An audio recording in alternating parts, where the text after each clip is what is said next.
We're dropping right into a pivotal moment here, at the judgment seat of Pontius Pilate, the Roman governor of Judea.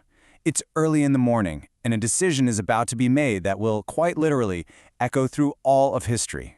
What we're about to see is this incredible collision of politics, prophecy, and straight-up mob rule, and it all centers on one man.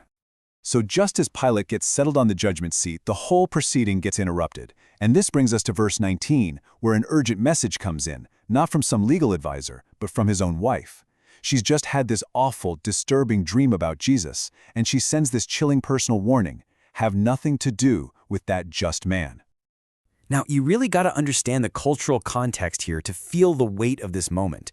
To us, this might sound like a wife just being concerned, but for a Roman official like Pilate, no way. Dreams were seen as powerful omens, like direct warnings from the gods. This message wasn't just some friendly advice. It was a huge, supernatural red flag. So you can see Pilate is completely trapped. He already knows the accusations against Jesus are just fueled by envy, not justice, and now his wife's terrifying warning is ringing in his ears. He needs an out, right? He needs some kind of political maneuver to keep the crowd happy without actually condemning a guy he knows is innocent. And he thinks he finds it in a Passover tradition, releasing one prisoner to the people. And the choice he offers them, wow, it's just staggering in its symbolism. On one hand, you've got Jesus, who is called the Christ. On the other, you have this notorious murderer named Barabbas. And get this, the name Bar-Abbas literally means son of the Father. So without even realizing what he's doing, Pilate is asking the crowd to choose between the false son of the Father and the true son of the Father. But here's where Pilate's whole plan just falls apart. He failed to account for one major thing. You see, as verse 20 tells us, the religious leaders had already been out there, working the crowd, whipping them into a frenzy. They've convinced the people to ask for the murderer to be released and for Jesus to be destroyed. Okay, so let's get into the rapid-fire, really intense exchange that happens next. This is where you see Pilate just completely lose control of the situation. It's like a masterclass in how mob rule can totally overwhelm political authority. In verse 21, Pilate formally asks his question. He probably thinks, this is a no-brainer. They'll pick the peaceful teacher over the violent criminal. But the crowd roars back with one single word that just shatters his whole plan: Barabbas. Pilate is clearly stunned. So in verse 22, he presses them. Okay, so what do I do with Jesus? And the answer comes back, swift and brutal: let him be crucified.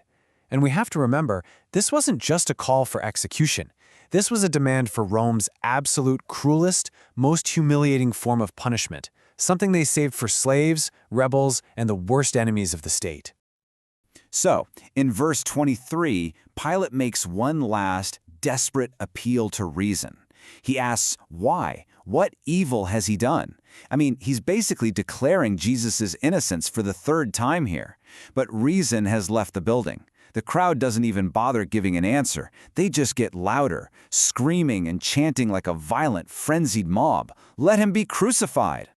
At this point, Pilate sees that he's on the verge of a full-blown riot. He's lost all control. His clever political move has backfired spectacularly. So he falls back on one last dramatic piece of public theater to try and wash his hands of what's about to happen. He sees the chaos just building and building. He calls for a bowl of water, and he performs this very public ritual. By washing his hands right there in front of everyone, he's making a really clear symbolic statement. He's basically saying, this decision, this blood, it's on you. It's not on me. In his own words, in verse 24, are just damning. Even as he is about to hand Jesus over to be crucified, Pilate himself declares, I am innocent of the blood of this just person. Think about that. The Roman governor, the highest legal authority in the region, is publicly proclaiming the innocence of the very man he is condemning to death. So Pilate tries to pass the buck, and in verse 25, the crowd accepts it with what has to be one of the most chilling lines in all of Scripture. They essentially take an oath, calling down a curse not just on themselves, but on their children, on future generations. They willingly take the full weight of this decision on their shoulders. And the tragic irony here is that their words became this haunting, self-fulfilled prophecy.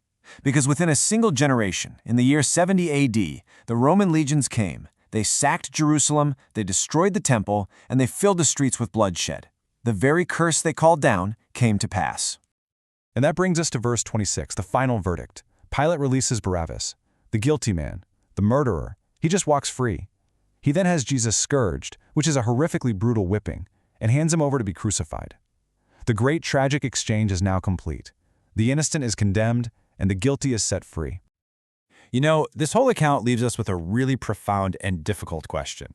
In a chain of events like this one, from the religious leaders who stirred up the crowd, to the crowd itself that screamed for blood, to the governor who gave the final order, when justice and power collide like this, where does the ultimate responsibility truly lie?